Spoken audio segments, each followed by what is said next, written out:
നമസ്കാരം. ബീഹാറിന്റെ തലസ്ഥാനമായ പട്നയിലാണ് ഞങ്ങളിപ്പോൾ ഉള്ളത്. ഒരുപാട് ദിവസങ്ങളായി ഞങ്ങൾ ബീഹാറിൽ വന്നിട്ട് ഇന്ന് ഇവിടുന്ന് യാത്ര പറഞ്ഞ് മറ്റൊരു സംസ്ഥാനത്തേക്ക് യാത്ര പോവുകയാണ്. ജാർഖണ്ഡിന്റെ തലസ്ഥാനമായ റാഞ്ചിയിലേക്കാണ് ഇന്നൊരു യാത്ര. സമയം രാത്രി 8:40. പട്നയുടെ മറ്റൊരു സാറ്റലൈറ്റ് സ്റ്റേഷനായ രാജേന്ദ്ര നഗർ ടെർമിനൽ റെയിൽവേ സ്റ്റേഷനിലാണ് ഞങ്ങളിപ്പോൾ. ഇവിടുന്നാണ് ഇന്ന് ട്രെയിൻ കയറുന്നത്. അപ്പോൾ ഇവിടെ രാത്രി ഈ സമയത്ത് തിരക്ക് കാണണ്ടേ. ഇത് പുറത്തേക്കുള്ള ഒരു വഴിയാണേ. ഇവിടെയൊക്കെ മുഴുവനും ബ്ലോക്കായിട്ടാണുള്ളത്. നിലവിൽ ഇപ്പോൾ പട്ന മെട്രോൻ്റെ വർക്കുകളാണ് ഈ ഭാഗത്തായി കാണുന്നത്.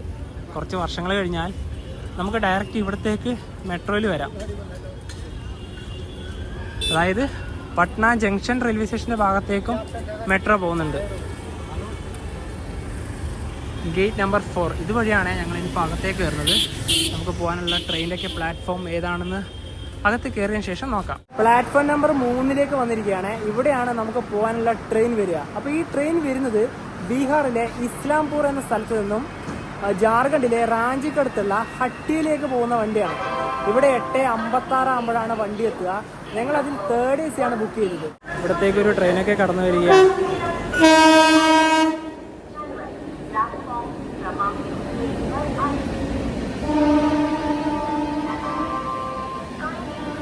പട്ന എന്ന ഷാലിമാറിലേക്കുള്ളൊരു ട്രെയിനാണിത്. പട്നയിൽ നിന്നും ഇസ്ലാംപൂരിലേക്ക് പോകുന്നൊരു ലോക്കൽ ട്രെയിനാണ്. അതിൻ്റെ തിരക്ക് കണ്ടോ. എങ്ങനെ ഇവിടേക്ക് നിന്നിട്ട്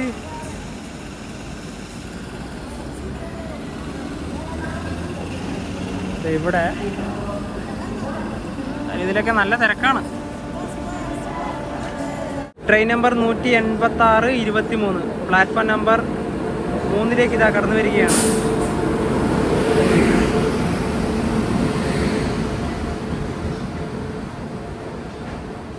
ട്രെയിൻ ഇപ്പോൾ അരമണിക്കൂറോളം ഡിലേ ആണ്. ഞങ്ങളുടെ കോച്ചുള്ളത് 3rd AC B3 ആണ്. ഈ ഡോറിന്റെ ഇവിടെ തന്നെ നമുക്ക് ബർത്ത് കിട്ടിയോണ്ട് വലിയ കുഴപ്പമൊന്നും ഉണ്ടാവില്ല അല്ലേ. സ്ലീപ്പർ ക്ലാസ്സിനാണെങ്കിലുണ്ടല്ലോ ആ മറ്റേ വെട്ട അടിച്ച് കയറിയിട്ട് നമുക്ക് ചിലപ്പോൾ എന്താ പറയാ ഓർക്കെല്ലാം കംഫർട്ടബിൾ ഒന്നും ആയിരിക്കൂല. പക്ഷേ AC ആയതുകൊണ്ട് വില തിരക്കേടില്ല. പിന്നെ അതുപോലെ തന്നെ 3 ആഴ്ച മുന്നെയാണ് ഞങ്ങൾ ഈ ട്രെയിനിൽ ടിക്കറ്റ് ബുക്ക് ചെയ്തത്. ഇവിടെ രാജേന്ദ്ര നഗറിന്ന് റാഞ്ചി വരെ ഒരാൾക്ക് വന്ന ടിക്കറ്റ് ചാർജ് 700 രൂപയാണ്.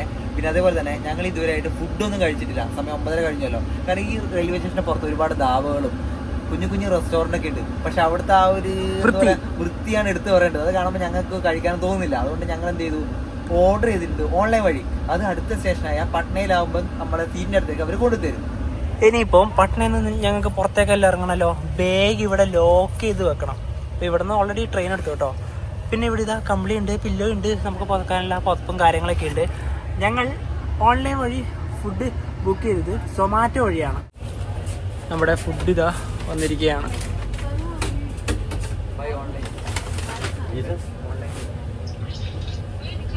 കറക്റ്റ് എന്നെ കൊണ്ടുവന്നു തന്നില്ലേ അല്ലേ. പട്നയിൽ 10ാം നമ്പർ പ്ലാറ്റ്ഫോമിലേക്കാണ് ട്രെയിൻ വന്നത്. ഇവിടെ 10 മിനിറ്റിൻ്റെ ട്രെയിൻ സ്റ്റോപ്പ്. 9:57 ട്രെയിൻ ഇന്ന് ഡിലേ ആണ്. 2024 മേഡ് കോച്ചാണ് നമ്മുടേത്. ഇവിടെ തന്നെയാണ് നമ്മുടെ ബർത്തുള്ളത്. ഇതൊക്കെ മൊത്തം പൊട്ടിയിട്ടാണുള്ളത് ഈ ഗ്ലാസ്സൊക്കെ. അൺറിസർവ്ഡ് ടിക്കറ്റുകാരൊക്കെ കയറുമെന്നൊക്കെ നമുക്ക് നോക്കാം. ഇപ്പം ഇവിടെ കുറച്ച് ആൾക്കാരൊക്കെ കയറിയിട്ടുണ്ട്. 10:05 ഇപ്പോഴാണ് ഇവിടുന്ന് ട്രെയിൻ എടുത്തത്. ബീഹാറിനൊക്കെ രാത്രിയിലൊക്കെ ഷൂട്ട് ചെയ്യുക എന്നുള്ളത് വലിയ റിസ്ക്കാണ്. പുറത്തേക്കെല്ലാം ഫോണിട്ടാൽ ഉറപ്പായിട്ട് അടിച്ചു കൊണ്ടുപോകും.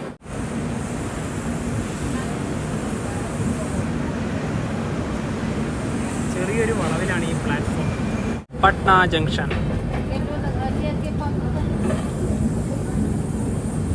സൊമാറ്റോ വഴി ഓർഡർ ചെയ്തത് ചിക്കൻ ബിരിയാണിയാണേ. റൈത്തയുണ്ട്, പിന്നെ ഒരു ഗ്രേവി കൂടി ഉണ്ട്. ഇപ്പോൾ ബിരിയാണി ഇത്രയും ക്വാണ്ടിറ്റിയിൽ തന്നെ ഉണ്ട് കേട്ടോ. ശരിക്കും ഇത് 2 പേർക്ക് കഴിക്കാനുള്ള ബിരിയാണി തന്നെ ഉണ്ട്. അപ്പോൾ നമുക്കിത് ഓപ്പൺ ചെയ്യാം. പാക്കിംഗ് ഒക്കെ ഓക്കെയാണ്, നല്ല പാക്കിംഗ് ആണ്. ഇതിൻ്റെ റൈസ് ഇങ്ങനെയാണ്, ബസുമതി റൈസാണേ. അതായത് ഇത് അത്യാവശ്യം വലിയൊരു കപ്പ് തന്നെയാണ്. അതിലാണ് 2 പേർക്കുള്ളത്. ഫുഡൊക്കെ കഴിച്ചു. നല്ല ടേസ്റ്റ് ചിക്കൻ ബിരിയാണി തന്നെയായിരുന്നു. രാജേന്ദ്ര നഗറിന് ഞങ്ങൾ 2 അമൂലിൻ്റെ മിൽക്ക് ഷേക്ക് കൂടെ വാങ്ങിച്ചിട്ടുണ്ടായിരുന്നു. അതോടൊപ്പം തന്നെ ഇതാ വെള്ളം കുപ്പി കൂടി ഉണ്ട്. പിന്നെ ഈ ബെർത്തിൻ്റെ ഇവിടെ വിരിക്കുകയൊക്കെ ചെയ്തു. പിന്നെ ഈ വണ്ടി റാഞ്ചി ഡിവിഷൻ്റെ കീഴിലുള്ളതാണ്. ഇവിടെ കണ്ട റാഞ്ചി മണ്ഡൽ. അപ്പോൾ ബെർത്തിൻ്റെ ഇവിടെയൊക്കെ ഓക്കെയാണ്. ഈ ട്രെയിനിൽ എന്ന് വെച്ചാൽ ഒരുപാട് സ്റ്റോപ്പുകളുണ്ട്. ബീഹാറിൽ തന്നെ പല സ്ഥലങ്ങളിലേക്കൂടെ പോകുന്നുണ്ട്. പ്രധാനപ്പെട്ട സ്റ്റേഷൻ എന്ന് പറഞ്ഞാൽ ഗയ ജംഗ്ഷൻ വഴിയാണ് ട്രെയിൻ പോകുന്നത്. മിക്കവാറും നാളെ രാവിലെ നമ്മൾ എണീക്കുന്ന സമയത്ത് മിക്കവാറും വണ്ടി ജാർഖണ്ഡിൽ എത്തിയിട്ടുണ്ടാവും. ഇനിയിപ്പം ഇവിടെ വിരിച്ച് സെറ്റായല്ലോ.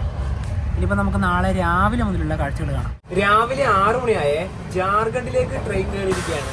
ഇതിൻ്റെ അകത്തില്ലേ രാത്രിക്ക് നല്ല തണുപ്പായിരുന്നു. ഇതൊന്നും ഇവർ നിയന്ത്രിക്കുന്നില്ല തോന്നല്ലേ? ഇല്ലാന്ന് തന്നെ പറയാം. കാരണം എന്ന് വെച്ചാൽ ട്രെയിൻ പുറപ്പെട്ട സമയത്ത് തന്നെ AC ഓൺ ചെയ്ത് പോയതായിരിക്കും. പിന്നെ അതൊന്ന് തണുപ്പായാലും ഒരു അഡ്ജസ്റ്റ് ഒക്കെ ചെയ്യണ്ടേ. ഭയങ്കര തണുപ്പ്. ഒരു രാത്രി ഒരു 3 മണി 4 മണിയൊക്കെ ആയ സമയത്ത് വെളുപ്പിനൊക്കെ ആകുമ്പോണ്ടല്ല നമുക്ക് സഹിക്കാൻ പറ്റുന്നില്ല. എങ്ങനെ കിടന്നു പറഞ്ഞു എല്ലാവരുടെ അവസ്ഥ തന്നെയായിരുന്നു. അതെ, എല്ലാരും താഴെ പറഞ്ഞിട്ടുണ്ടായി ഭയങ്കര ടണ്ടാന്നൊക്കെ പറഞ്ഞു. ഞങ്ങള് പിന്നെ അപ്പുറത്തായതുകൊണ്ട് തണുപ്പ് നല്ല രീതിയിൽ എഫക്ട് ചെയ്യുമല്ലോ. പറഞ്ഞ പോലെ തന്നെ മുറി എന്ന് പറഞ്ഞ സ്റ്റേഷൻ ഇപ്പൊ എത്തും. ട്രെയിനില് നല്ല തിരക്ക് തന്നെയാണ് കേട്ടാ. RICക്കാണ് കൂടുതലും. ഇത് ഇപ്പം ഇങ്ങനെയാണ് കാഴ്ച. ഇവിടെയൊക്കെ ഒരു മഴ പെയ്തു പോയി. പ്ലാറ്റ്ഫോമിൻ്റെ ഇവിടെയൊക്കെ കണ്ടാൽ മനസ്സിലാവുന്നുണ്ടല്ലോ, നല്ല മഴക്കാറുണ്ട്.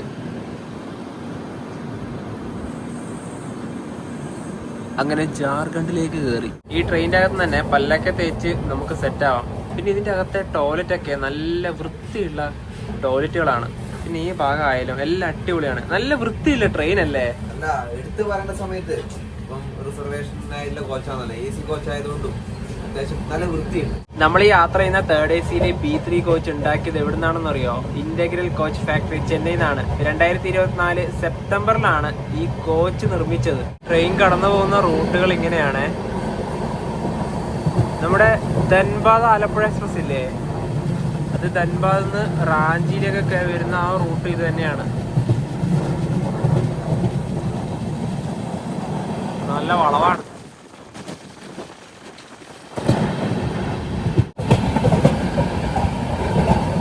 മുഴുവനും കൃഷിപ്പാടാണ്.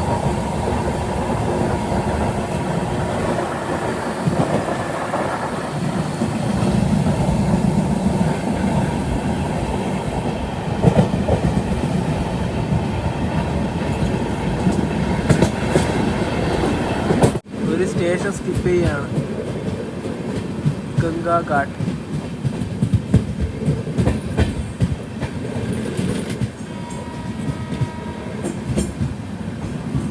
അടുത്ത സ്റ്റോപ്പുള്ള ഒരു സ്റ്റേഷനിലേക്ക് 10 കിലോമീറ്റർ ഉണ്ട്.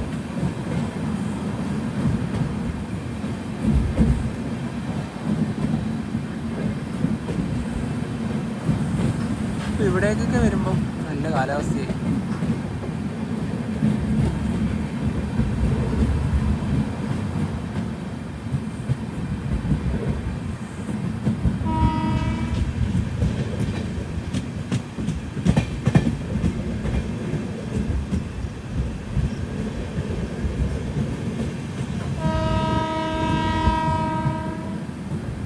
ഇത്രയും മനോഹരമായ കാഴ്ചകളാണ് ഈ റൂട്ടിലുള്ളത്.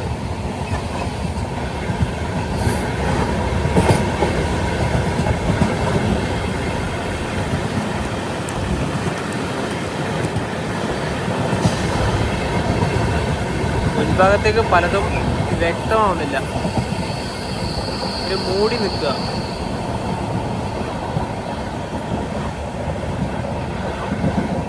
ആൾക്കാരൊക്കെ കൂടുതലും താമസിക്കുന്നത് റെയിൽവേ ട്രാക്കിനോട് ചേർന്നിട്ടുള്ള ഈ ഒരു ഭാഗങ്ങളിൽ തന്നെയാണ്. വളരെ ചെറിയ ചെറിയ വീടുകളാണ് ഇവിടെയൊക്കെ.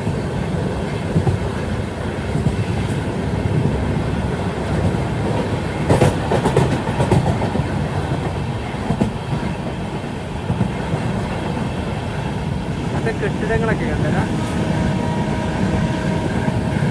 അതായത് അതൊക്കെ വീടുകളുണ്ട്, അതോടൊപ്പം തന്നെ ചെറിയ കടകളൊക്കെ ഉണ്ട്.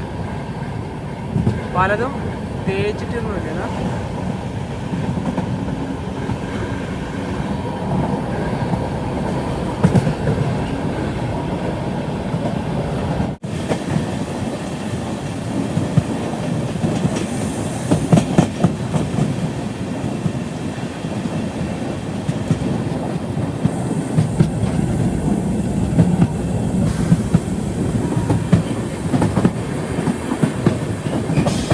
അടുത്തൊരു സ്റ്റേഷനിലേക്ക് ഇതാ ട്രെയിൻ എത്തുകയാണ്.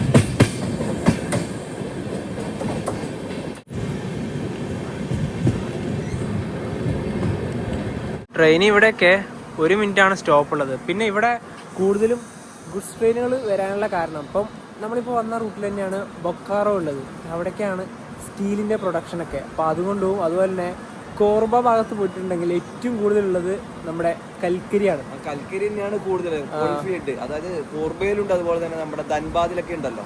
റെയിൽവേക്ക് നല്ലൊരു വരുമാനമാണ് ഇതുവഴി കിട്ടുന്നത്. പട്നയിലെ രാജേന്ദ്ര നഗർ റെയിൽവേ സ്റ്റേഷനിൽ നിന്നും 410 കിലോമീറ്റർ യാത്ര ചെയ്ത് ട്രെയിൻ ഇപ്പോൾ ഇതാ ജാർഖണ്ഡിൻ്റെ തലസ്ഥാനമായ റാഞ്ചിയിലേക്ക് എത്തിയിരിക്കുകയാണ്. 7:32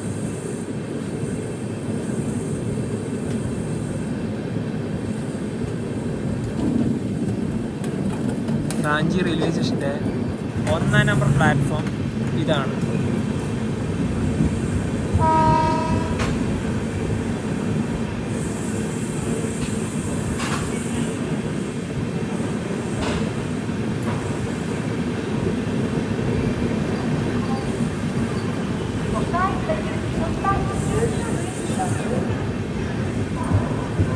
അത്യാവശ്യം വലിയൊരു സ്റ്റേഷൻ തന്നെയാണിത്. ഈ ട്രെയിൻ റേക്ക് ഷെയറിംഗ് ആയിട്ട് പോകുന്നത് ന്യൂഡൽഹിയിലേക്കുള്ള മഗധ് എക്സ്പ്രസ് ആണ്. അത് ഇസ്ലാംപൂരിൽ തന്നെയാണ് പുറപ്പെടുന്നത്. ഈ ട്രെയിനിലെ ഭൂരിഭാഗം ആൾക്കാരും റാഞ്ചിയിൽ തന്നെയാണ് ഇറങ്ങിയത്. ഇതിൻ്റെ ഏറ്റവും മുന്നിലേക്കൊന്ന് ജസ്റ്റ് പോയി നോക്കാം. ഇന്നലെ ഈ ട്രെയിനിൽ ലോക്കോ റിവേഴ്സലൊക്കെ ഉണ്ടായിരുന്നു ഗയേന്ന്. ഇപ്പോൾ ഉള്ളത് ഗോമോ ലോക്കോമോട്ടീവ് ഷെഡിന് കീഴിലുള്ള WP7 ആണ്. ഇവിടുന്ന് 7 കിലോമീറ്റർ ദൂരമാണ് ഇനിയിപ്പോൾ ഹട്ടിയയിലേക്കുള്ളത്. റാഞ്ചിക്ക് അടുത്തുള്ള ഒരു സ്റ്റേഷൻ തന്നെയാണ്.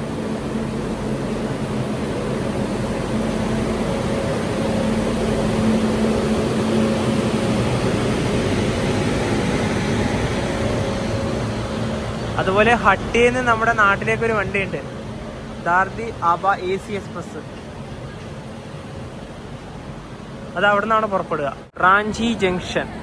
ഇനി ഇവിടുന്ന് 1-ാം നമ്പർ പ്ലാറ്റ്ഫോമുള്ള ഭാഗത്തേക്ക് പോവാം. 2-ലാണ് ട്രെയിൻ വന്നത്. 1-ാം നമ്പർ പ്ലാറ്റ്ഫോമിൽ തന്നെ ഫുഡ് കോർട്ട് ഉണ്ട്, അവിടേക്ക് വന്നിരിക്കുകയാണ്. 2 ചോള ഭട്ടൂരെ ഓർഡർ ചെയ്തിട്ടുണ്ട്, ഇപ്പോൾ വരും. ഇതാണ് ഇവിടുത്തെ ഫുഡ് കോർട്ട്. നല്ല വൃത്തിയുള്ള ഒരു ഫുഡ് കോർട്ട് തന്നെ അല്ലേ? പക്ഷെ കുഴപ്പമില്ല, എല്ലാ ഫെസിലിറ്റി ഒക്കെ ഉള്ളത് 1-ാം നമ്പർ പ്ലാറ്റ്ഫോമിലാണ്. അതുപോലെ തന്നെ ഇവിടെ റിട്ടയറും, അതായത് AC ഡോർമെട്രി ഒക്കെ ഉണ്ട്. ചോള ഭട്ടൂര വന്നിരിക്കുകയാണ്. അപ്പൊ 2 ഉള്ളത്. ഇത്രയും വലുപ്പമുള്ള ഒന്ന് തന്നെയാണ് കേട്ടോ. ഭക്ഷണമൊക്കെ കഴിച്ച് റാഞ്ചി റെയിൽവേ സ്റ്റേഷന്റെ പുറത്തേക്ക് ഇറങ്ങിയിരിക്കുകയാണ്. ഇങ്ങനെയാണ് റെയിൽവേ സ്റ്റേഷന്റെ ഒരു മെയിൻ എൻട്രൻസ്. ഇവിടെയൊക്കെ ജോഹാർന്ന് എഴുതിയത് കാണാം. പിന്നെ ഈ ഭാഗത്തേക്ക് വന്നു കഴിഞ്ഞാൽ ഒരു പഴയ ലോക്കോമോട്ടീവ് ഇവിടെ കാണാം. RL ക്യൂൻ 676 CC എന്നൊക്കെ അതിൽ എഴുതിയത് കാണാം. പിന്നെ ഇവിടുന്ന് നമുക്ക് ടൗൺ ഏരിയയിലേക്ക് പോകണമെങ്കിൽ ഇതുപോലുള്ള ചെറിയ വണ്ടികളൊക്കെ ഇവിടുന്ന് അവൈലബിൾ ആണ്. രാത്രിയിൽ നല്ല ലൈറ്റൊക്കെ ഇട്ട് അടിപൊളിയാകാം.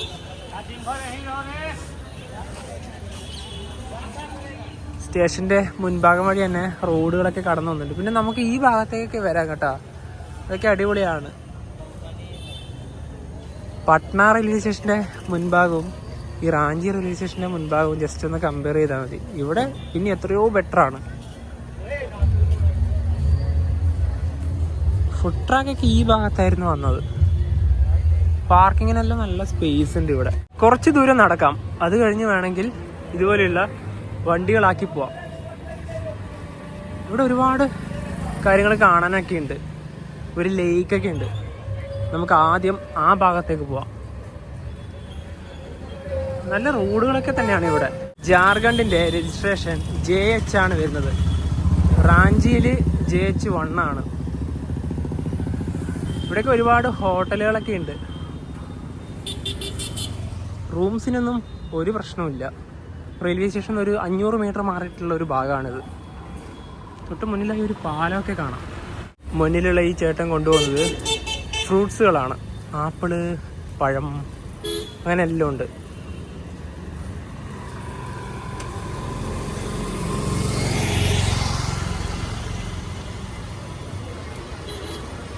ഈ ഭാഗത്ത് എവിടെ നോക്കിയാലും ഹോട്ടലുകൾ മാത്രമേ ഉള്ളൂ.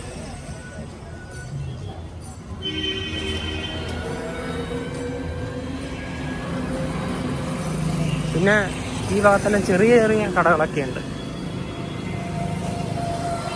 ഇവിടെ ഒരുപാട് പ്രൈവറ്റ് ബസ്സുകൾ കാണാം, എല്ലാം ഈസിയാണ്. ഇവിടെ ഒരുപാട് ലോങ് ഓടുന്ന ബസ്സുകളാകാം. ഒരു പട്ന ഭാഗത്തേക്കുള്ള ബസ് തന്നെയാകാം. സീറ്റർ കം സ്ലീപ്പർ ബസ്സുകളും ഉണ്ട് ഇതിൻ്റെ കൂട്ടത്തിൽ തന്നെ. ഇവിടെ ഒരു കടയിൽ കണ്ടൊരു കാര്യമാണ്, ഇതെന്താണെന്ന് മനസ്സിലായില്ല. പിന്നെ ഇവിടെ മൊത്തം വൃത്തികേടാണ്, കാരണം എല്ലാം അഴുക്ക് വെള്ളം, ചെളിവെള്ളം, നല്ല ഈ ഇതൊന്ന് ഡ്രെയിനേജ് മൊത്തം ലീക്കായിട്ട് വരുന്ന വെള്ളമാണ്, കാരണം വല്ലാത്ത സ്മെല്ലാണ്. റെയിൽവേ സ്റ്റേഷനോട് ചേർന്നുള്ള ആ ഒരു റോഡിൽ നിന്നൊക്കെ മാറി ഇപ്പം ഒരു പ്രധാനപ്പെട്ടൊരു ഭാഗത്തേക്ക് എത്തിയിരിക്കുകയാണ്. ഇവിടെ തന്നെ ഇപ്പോൾ 3 വരി പാതയാണ്, ആ സൈഡും അങ്ങനെ തന്നെയാണ്. നല്ല വീതിയാണ് റോഡിനൊക്കെ,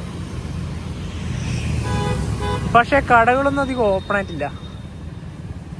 സമയത്രല്ലേ ആയുള്ളൂ, അതുകൊണ്ടാകാം. ഇനിയിപ്പോൾ ഇവിടുന്ന് നമുക്ക് ഏതെങ്കിലും ചെറിയൊരു വണ്ടി ആക്കാം, കാരണം കുറച്ച് കാഴ്ചകളൊക്കെ നമ്മളിപ്പോൾ നടന്ന് കണ്ടല്ലോ. ഇപ്പോൾ ഇവിടുന്ന് കുറച്ച് പോകാനുണ്ട്. ഈ വണ്ടി ചോദിച്ചു നോക്കാം. അങ്ങനെ ആ വണ്ടിക്ക് തന്നെ ഇവിടുന്ന് കയറിയിരിക്കുകയാണ്. ഒരാൾക്ക് 30 രൂപയാണ് പറഞ്ഞത്. സ്മാർട്ട് ബസ്സാറൊക്കെ ഉണ്ട് ഇവിടെ. ശരിക്കും നോർത്ത് ഇന്ത്യയിൽ വന്നു കഴിഞ്ഞാൽ ഇതുപോലുള്ള വണ്ടികളില്ലേ, ഏറ്റവും ചീപ്പ് ഇതാണ്. നമുക്ക് ഏത് ഭാഗത്തേക്കും ചെറിയ പൈസക്ക് പോകാനായി സാധിക്കും. ഓട്ടോനെക്കാട്ടും ലാഭം ഇതാണ്.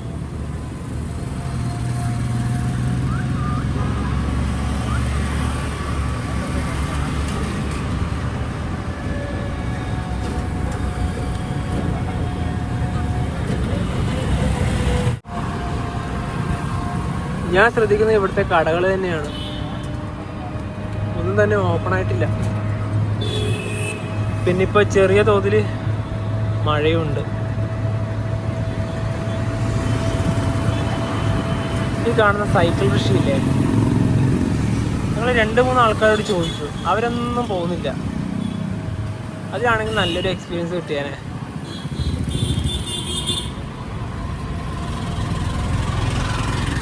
സൈക്കിൾ കൃഷികൾ ഇഷ്ടം പോലെ ഉണ്ട് ഇവിടെ.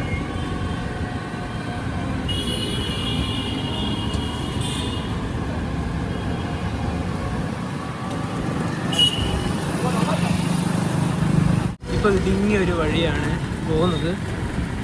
ഇപ്പം ഇവിടുന്ന് അടുത്തായി ലേക്കിൻ്റെ ഒരു ഭാഗത്തേക്ക് എത്തി നമ്മളങ്ങനെ. ഇതാണ് റാഞ്ചി ലേക്ക് അഥവാ ബഡാ തലാബ്. ഇവിടുന്ന് നമുക്കിതാ ഇതുവഴിയൊക്കെ നടന്നുകൊണ്ട് തന്നെ കാണാം.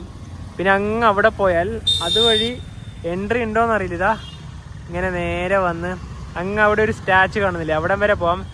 സ്വാമി വിവേകാനന്ദൻ്റെ സ്റ്റാച്ചു ആണ് ഈ കാണുന്നത്. ഈ ഭാഗത്തേക്കും പോവാം, അതുപോലെ തന്നെ അങ്ങതാ അതിലൂടെയൊക്കെ നടക്കാം. മെയിനൊരു എൻട്രി, അതായത് നമ്മൾ നേരെ വന്നെത്തുന്നത് ഇവിടെയാണ്. നമുക്കെന്തായാലും ഇതുവഴി നേരെ ആ ഭാഗത്തേക്ക് പോകാൻ നോക്കാം. അത് ഓപ്പൺ ആണെങ്കിൽ നമുക്ക് എന്തായാലും ഇതുവഴി തന്നെ കയറി നടക്കാം. കാരണം ഇപ്പോൾ ഒരാളെ അവിടെ കാണുന്നില്ല. ഇത് ഒരു 10 മണിയൊക്കെ ആകുമ്പോഴേ ഓപ്പൺ ആവൂ എന്നൊന്നും അറിയില്ല. എന്തായാലും ഇതുവഴി അങ്ങ് നടക്കാം. പിന്നെ ഇവിടെയൊക്കെ വന്നിരിക്കാനൊക്കെ പറ്റും, നല്ല സ്ഥലമൊക്കെ ഉണ്ട്. ഇവിടെയൊക്കെ നമുക്ക് പോകാൻ പറ്റും, പക്ഷേ 10 മണിയാകുമ്പോഴേ അവിടെയുള്ള ഗേറ്റ് ഓപ്പൺ ആവുള്ളൂ. ഇപ്പോൾ 9 മണി ആയതേ ഉള്ളൂ. എന്തായാലും ഞങ്ങളിവിടെ വെയിറ്റ് ചെയ്യാണ്. എന്തായാലും ഇവിടെ വരെ വന്നിട്ട് ഇത്രയും നല്ലൊരു ഇതിലൂടെ കയറാതെ പോകുന്നത് പറ്റില്ലല്ലോ. പക്ഷേ വലിയ മഴ കൂടെ വരികയാണ്. ഇതിലൂടെ അങ്ങ് അതിലൂടെ പോയാൽ കാണുന്ന കാഴ്ച ഇത് തന്നെയാണ്. അതുകൊണ്ട് നമുക്കെന്തായാലും ഇവിടെ എവിടെയെങ്കിലും വെയിറ്റ് ചെയ്യാം. എന്നിട്ട് ഗേറ്റ് ഓപ്പൺ ആവട്ടെ. അവർ 10 മണിക്ക് തുറക്കുന്നതാണ് പറഞ്ഞത്. ഇപ്പോൾ പറഞ്ഞ് ഇന്നിത് തുറക്കുന്നില്ല എന്ന്. 1 മണിക്കൂർ നേരമാണ് ഞങ്ങൾ ഇവിടെ കയറാൻ വേണ്ടി വെയിറ്റ് ചെയ്തത് അല്ലേ. ഇവിടെ വന്ന സ്ഥിതിക്ക് അത് കാണാതെ പോകുന്നത് ശരിയല്ലല്ലോ. അപ്പൊ അതിന്റെ വേണ്ടപ്പെട്ടവർ മാത്രം അകത്ത് കയറി ലോക്ക് ചെയ്തു. ഇന്നത് ഇപ്പോഴേ എന്താ പറയാ തുറക്കുന്നില്ല, ക്ലോസ് ആണെന്നാ പറഞ്ഞത്. ഒരു വല്ലാത്തൊരവസ്ഥയായി. ഇവിടെയൊക്കെ വെയിറ്റ് ചെയ്തത് വെറുതെ ആയല്ലോ എന്ന് ഓർക്കുമ്പോഴാണ് ഈ ഭാഗത്തെ ഒരു കാഴ്ച ഇങ്ങനെയാണ്. വലിയ വൃത്തിയൊന്നുമില്ല ഇവിടെയൊന്നും. 53 ഏക്കർ വിസ്തൃതിയിൽ വ്യാപിച്ചു കിടക്കുന്ന ഒന്നാണ് ഈ തടാകം. ഇതൊരു ശുദ്ധജല തടാകം കൂടിയാണ്. അങ്ങ് ദൂരെയായി ഒരു കുന്ന് കാണുന്നില്ലേ, അതാണ് റാഞ്ചി കുന്ന്. അതിൻ്റെ മുകളിൽ കയറിയാൽ ഇതിൻ്റെയൊക്കെ നല്ലൊരു വ്യൂ നമുക്ക് കാണാം. അതുപോലെ തന്നെ 1842 ബ്രിട്ടീഷ് ഏജന്റായ കേണൽ ഓൺസിലിയാണ് ഈ പറഞ്ഞ തടാകം നിർമ്മിച്ചത്. അന്നേ സമയത്ത് ഈ നഗരത്തിലെ പ്രധാനപ്പെട്ട ഒരു ജലവിതരണ സ്രോതസ് കൂടിയായിരുന്നു ഇത്. നമ്മുടെ മുന്നിൽ കാണുന്ന സ്വാമി വിവേകാനന്ദൻ്റെ ആ ഒരു സ്റ്റാച്ചു കണ്ടില്ലേ, അത് തന്നെയാണ് ഇവിടുത്തെ പ്രധാനപ്പെട്ട ഒരു അട്രാക്ഷൻ എന്ന് പറയുന്നത്. ആ ഒരു പ്രതിമയ്ക്ക് 33 അടിയാണ് ഉയരം വരുന്നത്. ഇവിടെ തന്നെ നമുക്ക് നല്ല രീതിയിൽ കാണാം. പക്ഷേ ഇവരുടെ ഈ ഭാഗത്തുള്ള ആൾക്കാരുടെ ആ ഒരു സമീപനമില്ലേ, അത് ഒരു മോശം തന്നെ പറയാം. കാരണം ഒരുപാട് ആൾക്കാർ പല ഭാഗത്ത് നിന്ന് ഇതൊക്കെ കാണാൻ വരുമ്പം ആദ്യം പറഞ്ഞു 10 മണിക്ക് ഓപ്പൺ ആക്കാമെന്ന്, എന്നിട്ട് 9 മണി മുതൽ 10 മണി വരെ വെയിറ്റ് ചെയ്ത് അവസാനം അതിൻ്റെ അവിടെ കാണാൻ പോകുമ്പോൾ തുറക്കുന്നില്ല എന്ന് പറഞ്ഞാലൊരു അല്ലേ വിഷമല്ലേ. ഇപ്പം പറഞ്ഞെന്താ അറിയാ, അതായത് വൈകുന്നേരം 4 ബജെ 4 മണിക്ക് തുറക്കുന്നുള്ളൂ എന്നാണ് പറഞ്ഞത്. കാരണം അത് പറയുന്ന രീതിയും അവരുടെ ആറ്റിറ്റ്യൂഡൊക്കെ വേറെ തന്നെയാണ്. കാരണം വേണമെങ്കിൽ തുറന്നാൽ മതി അല്ലേ, വേണം നിങ്ങൾ ആരാ വേണം കേറിയാൽ മതി എന്ന രീതിയിൽ ഒരു ടൂറിസത്തിനെ ഒരു പ്രൊമോട്ട് ചെയ്താലേ ആൾക്കാർ വരുള്ളൂ. തീർച്ചയായിട്ടും ഇതൊക്കെ നല്ല കാണേണ്ട തന്നെയാണല്ലോ. ഇതൊരു സ്ട്രീറ്റ് ആണ്, ഇടുങ്ങിയ വഴിയാണ്. ഇവിടെയൊക്കെ വൃത്തിക്കുറവാണ്. രാവിലെ ഇതേ വഴി തന്നെയാണ് വന്നത്, പക്ഷേ പല കടകളും ആ സമയത്ത് തുറന്നിരുന്നില്ല. ഇപ്പോൾ എല്ലാം ഓപ്പണായി.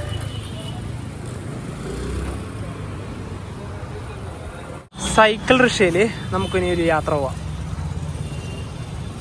ഇതിൽ കയറിയിരിക്കാൻ കുറച്ച് ബുദ്ധിമുട്ടാണ് 2 പേർക്ക് അല്ലേ, കഷ്ടി അല്ലേ. കുഴപ്പമില്ല, പിന്നെ നമ്മളത്ര എന്താ പറയുക തടിയൊന്നും ഇല്ലാത്തതുകൊണ്ട് അഡ്ജസ്റ്റ് ചെയ്ത് കുഴപ്പമില്ല. ഇവിടെ എത്തി ഇതിലൊന്ന് യാത്ര ചെയ്യണമെന്നുണ്ടായിരുന്നു. ഇവർക്ക് കുറച്ച് ബുദ്ധിമുട്ടാണ്, പൈസയും കുറവാണ് കേട്ടോ. പൈസ കുറവാണ്, അതാണ് ഏറ്റവും വലിയത്. ഇവരിപ്പം ഞങ്ങളോട് 70 രൂപയാണ് പറഞ്ഞത്, പക്ഷെ ഞങ്ങൾ 70 രൂപയല്ല കൊടുക്കുന്നത്.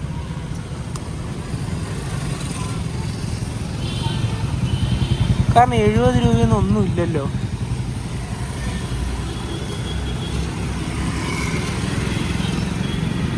ഈ ഭാഗത്ത് ഒരുപാട് വലിയ വലിയ കടകളൊക്കെ കാണുന്നുണ്ടല്ലോ.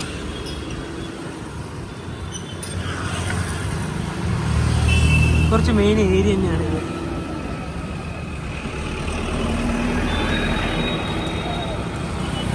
രാവിലെ ഇവിടെ വന്ന ട്രെയിൻ ഇറങ്ങിയ സമയം മുതലുള്ള മഴക്കാറാണ്, ഇതുവരെ പെയ്തിട്ടില്ല. അതെന്തോ ഭാഗ്യം തന്നെയായി.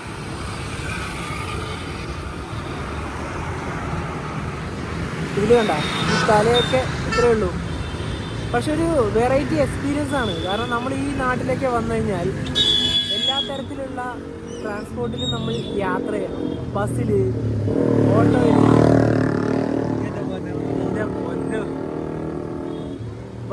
അതുപോലെ ഓട്ടോയിൽ, ഇതുപോലുള്ള ഷെയർ വണ്ടിയിൽ, ബാറ്ററി വണ്ടിയിൽ, ഞങ്ങൾ ഇന്ത്യൻ്റെ ഏത് ഭാഗത്ത് പോയാലും എല്ലാ തരത്തിലുള്ള വണ്ടികളിൽ യാത്ര ചെയ്യും. ശരിക്കും പറഞ്ഞാൽ നോർത്ത് ഇന്ത്യ ഭാഗത്ത് വന്നു കഴിഞ്ഞാൽ നമുക്ക് ഡൽഹിയിൽ പോയി കഴിഞ്ഞാൽ തന്നെ ഇതേപോലത്തെ സൈക്കിൾ റിക്ഷകളൊക്കെ കിട്ടും.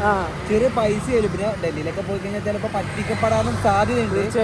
അപ്പൊ നമുക്ക് ശരിക്കും ഉണ്ടല്ലോ, ഇപ്പൊ നമ്മുടെ വന്ന് ഒരു 3 കിലോമീറ്റർ പോകാനുണ്ടോ, 3 കിലോമീറ്റർക്ക് 70 രൂപ എന്നാണ് പറഞ്ഞത്. നമ്മൾ നേരത്തെ ഷെയർ വണ്ടിയാക്കി വന്നില്ല. ഷെയർ വണ്ടി പറഞ്ഞാൽ ഞങ്ങളൊരു 1.5 കിലോമീറ്റർ നടന്നതിന് ശേഷമാണ് 1.5 കിലോമീറ്റർ ബാക്കി ആ വണ്ടിക്ക് വന്നത്. അത് ഷെയർ വണ്ടിയാണ്, അതിൽ 60 രൂപ വന്നു. പൈസ കുറവാണ്. പിന്നെ വേറെ കാര്യമുണ്ട്, ഇവർക്ക് ഇവിടെ വലിയ കയറ്റമൊന്നുമില്ല, ഇത് സ്ട്രെയിറ്റ് റോഡാണ്. പക്ഷെ വേറെ ബുദ്ധിമുട്ടില്ലല്ല, ഇപ്പം മഴ പെയ്യാൻ സാധ്യത ഇല്ലോണ്ടല്ലേ, ചൂട് വന്നാലും നിൽക്കാൻ പറ്റുമോ? അയ്യോ, അതൊരു പ്രശ്നം തന്നെയാണ്.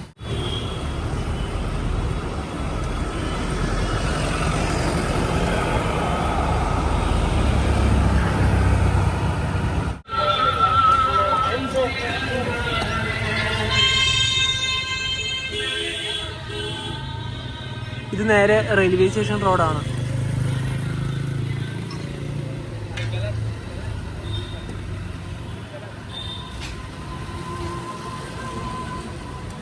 പിന്നെ റാഞ്ചി പിന്നെ നമ്മുടെ പ്രധാനപ്പെട്ട ഒരു റെയിൽവേ സ്റ്റേഷൻ ആണല്ലോ ഇത്. ആ ഭാഗത്തെ ഒരു വൃത്തിയൊക്കെ ഇങ്ങനെയാണ്. കുഞ്ഞു ധാബകളൊക്കെ ഉണ്ട്, എല്ലാ ഭാഗത്തും ധാബകളുണ്ട്. വേസ്റ്റുകളൊക്കെ ഇവിടെ തന്നെയാണ്.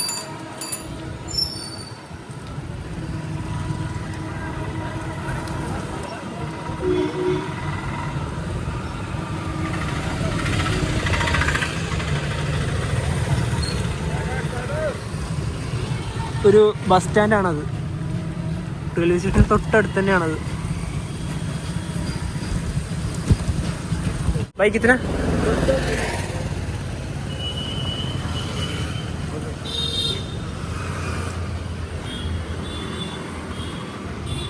ഇനി ഇതാ റെയിൽവേ സ്റ്റേഷനിലേക്ക് നമുക്കിതാ ഇവിടെ തന്നെ ഇവിടെ തന്നെയാണ് റെയിൽവേ സ്റ്റേഷൻ. ഈ ചേട്ടൻ ഇപ്പം ഞങ്ങൾ 100 രൂപയാണ് കൊടുത്തത്. ചിലരെ കണ്ടാൽ ഞങ്ങൾ പൈസ കൂടുതൽ കൊടുക്കും, കാരണം അത് അതിൻ്റെ ആ ഒരു കഷ്ടപ്പാടിനൊക്കെ ഉള്ള ഒരു പൈസ തന്നെയാണ് കൊടുക്കുന്നത്. ചിലവരൊക്കെ ആണെങ്കിൽ പറ്റിക്കാനൊക്കെ നോക്കും. അതൊക്കെ ആ ഒരു വേണ്ട രീതിയിൽ തന്നെയാണ് ഞങ്ങൾ എടുക്കാറുള്ളത്. സൈക്കിൾ റിക്ഷ എവിടെയുണ്ട്, ഓട്ടോ എവിടെയുണ്ട്. ഇവിടെ പുറകിലൊക്കെ ഇരിക്കാനുള്ള സൗകര്യം കണ്ട, അതായത് നമ്മുടെ നാട്ടിൽ ജീപ്പിലൊക്കെ പോകുമ്പോൾ ഇരിക്കാനൊക്കെ എങ്ങനെയാണ് അതുപോലെ തന്നെയാണ് ഇവിടെ ഓട്ടോയിലും.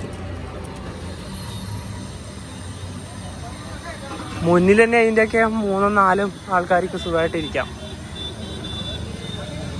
റെയിൽവേ സ്റ്റേഷനോട് ചേർന്നിട്ടുള്ള ധാബകളാണ്. പഴങ്ങളൊക്കെ ഉണ്ട് കേട്ടോ ഇവിടെ. ഇതിനടുത്ത വെള്ളമല്ലേ. റാഞ്ചി റെയിൽവേ സ്റ്റേഷന് മുന്നിലുള്ള ആ ഒരു ലോക്കോമോട്ടീവ് ഇല്ലേ, അതിൻ്റെ ആ ഒരു ഫ്രണ്ട് നിന്നുള്ളൊരു വ്യൂ ഇങ്ങനെയാണ്. മനോഹരമാണ് ഇത് കാണാൻ. ജാർഖണ്ഡിൽ ഇവിടെ റാഞ്ചിയിൽ എത്തിയ ശേഷം ഉണ്ടല്ലോ, ഇവിടുത്തെ ഒരു പ്രധാനപ്പെട്ട വ്യക്തിയുടെ പേര് ഞങ്ങൾ പറഞ്ഞില്ല. മഹേന്ദ്ര സിംഗ് ധോണി. നമ്മുടെ ക്രിക്കറ്റൊക്കെ കാണുന്നവർക്ക് എന്തായാലും ആ ഒരു പേരറിയാം. നമ്മുടെ മുൻ ഇന്ത്യൻ ക്രിക്കറ്റ് ക്യാപ്റ്റനായിരുന്നു. ചെന്നൈ സൂപ്പർ കിങ്സിന്റെ ക്യാപ്റ്റനൊക്കെ ആയിരുന്നു. ഞാൻ ധോണി ഫാനാണ്. നവി ധോണി ഫാൻ അല്ല കേട്ടോ, ഞാൻ വിരാട് കോഹ്ലി ഫാനാണ്. പിന്നെ ഈ പറഞ്ഞ പോലെ ധോണിന്റെ വീടൊക്കെ വരുന്നത് ഇവിടെയാണ്. എല്ലാവർക്കും ഉണ്ടല്ലോ റാഞ്ചി എന്ന് പറയുമ്പോൾ നമ്മുടെ മനസ്സിൽ വരുന്നത് ധോണിയായിരിക്കും. ധോണിന്റെ വീടൊക്കെ വരുന്നത് ഇവിടുന്ന് ഒരു 13 കിലോമീറ്റർ റെയിൽവേ സ്റ്റേഷനിൽ പോകാനുണ്ട്.